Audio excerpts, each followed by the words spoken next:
Welcome back everybody, I am Polygon, and in this video we are going to continue on to day 9 of Sculptober with the Prompt Wing. For this one I'm going to be sculpting the 3 original legendary bird Pokemon, Articuno, Zapdos, and Moltres. But with a little bit of a twist, I'm going to be working off of this image from Mr. Red Butcher of these cute little kind of baby chick versions of the legendary birds. I thought they were pretty fun and simple enough to do for a daily sculpt. So we'll talk more about them here in a sec, but first, if you are new around here, click that subscribe button. And if you want to learn more about digital sculpting, check out gumroad.com/Polygon. There you can find all of my courses, brushes, and materials. So what I did for this one was I actually created a general kind of starting point to work from for all of the birds, or at least that was my intention. I was essentially going to create a starting point that I could use to create all 3 birds from, so I could kind of duplicate that and reuse it. You know, be smart about it, don't create every single thing from scratch, right?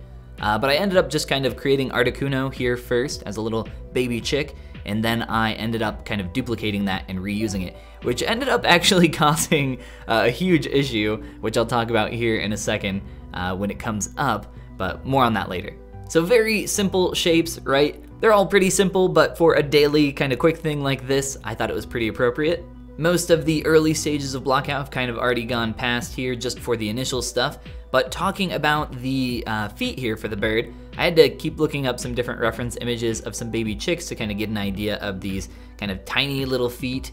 I wanted to create something that, you know, was not super complicated, obviously a more simplified version of the form that we can find there, but for the most part, you know, relatively accurate to what we might expect. That's kind of what stylization is in a way, a simplification of form, but with the intention of trying to make something appealing, AKA trying to make it look good. And that is a constant battle with these simplified forms. Making one shape more appealing than another, or more visually interesting is maybe a better way to word that, is an objective thing that you can do. There are certain shapes that you have probably seen, or certain pieces of art, you know, to be maybe more complex, where you're like, that one looks better than that one, and maybe you don't know why, but there are ways to do that. I talk about that in my course, The Appeal Academy, and I even talk about a lot of those fundamentals here on my YouTube channel. One of them that we've talked about quite a bit is edge quality. We've talked about that in a lot of our videos here for Sculptober. One here that I've talked about on a couple videos, in particular our very first day of Sculptober, is what's called contrast. And I wanted to talk about that a little bit more for the Articuno little bird here. Whenever I rotate around to the profile, you'll notice some more information going on in the silhouette there. I'll put a little screenshot of the bird up on the corner of the screen so that we can kind of look at it a little bit more. You'll notice that the front side of the bird has this nice kind of gentle sloping curve going all the way down from the kind of back of the head, kind of wrapping down in this like gentle arc.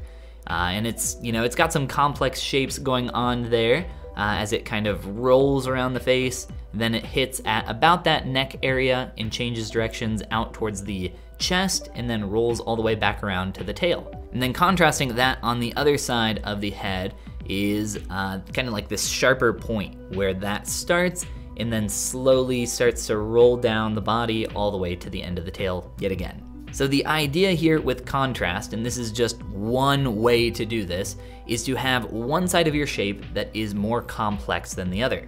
This helps to create a nice visual break in the silhouette of a shape, and as you start to combine more shapes, you know, for example, a whole character, this bird is very, very simple, and he's pretty much kind of, you know, one large kind of rounded shape here, so nothing too complex. But as you start to kind of create these more complex shapes, it gets a little harder to kind of focus on, but essentially where I'm going with this is having this rhythm through your shapes.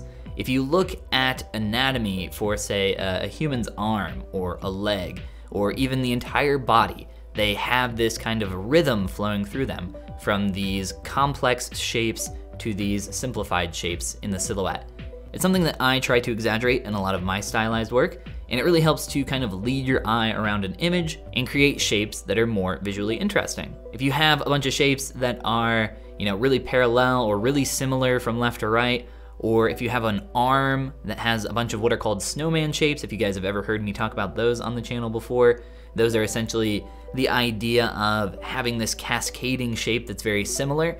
obviously like a snowman. He's just kind of 3 balls stacked up on top of each other. That's not very visually interesting, but adding that contrast and silhouette is what really pushes things to be more visually interesting. And that's just kind of one idea of many, but just a little bit of a taste of kind of what's going on in the back of my head as I sculpt, you know, even the most simple of shapes. So we've flown through Articuno, and now we're working on Moltres. I mentioned at the beginning of this video that I had some difficulties with something through the use of repurposing a lot of my form, and that is that I had to sculpt this little fat, derpy Moltres chick.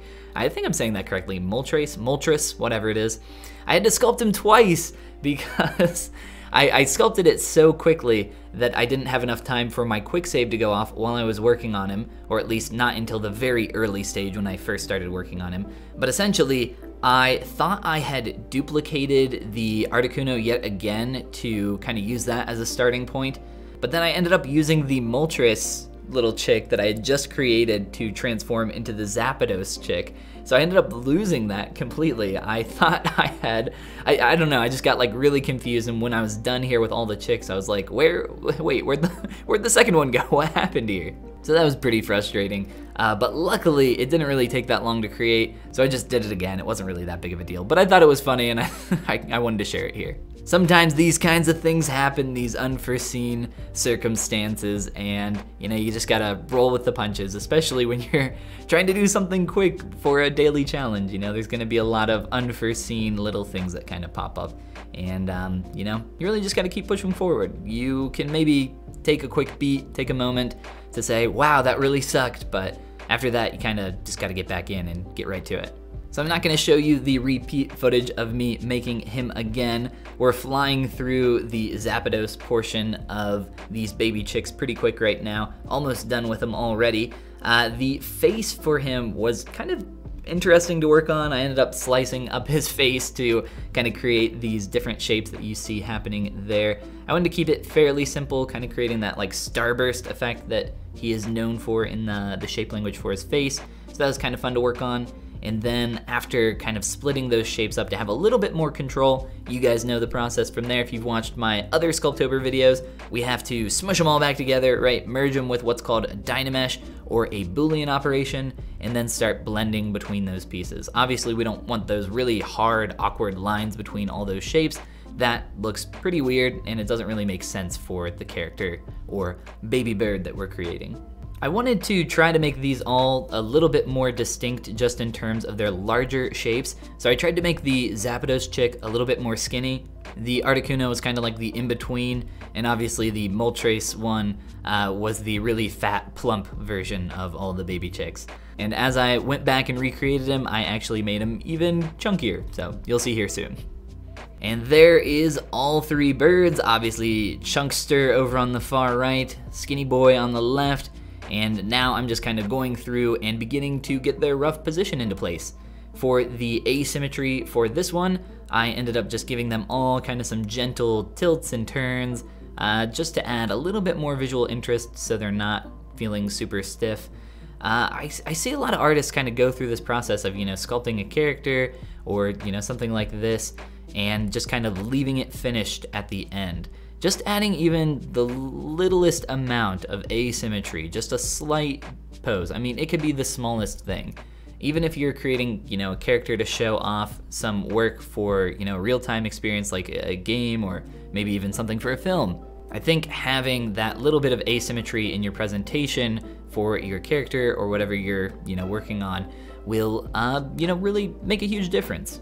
Makes it feel a whole lot less stiff, kind of adds a little bit of character. It doesn't even have to be too much. I mean, when I was working on these, I don't think I even, you know, took 30 minutes to do this little asym here at the end. Just a quick little pose, kind of getting things offset a little bit, making things a bit more visually interesting, turning their heads to maybe look at the camera a little bit more, and just kind of playing around, experimenting with each one, trying to give each one maybe a little bit more character.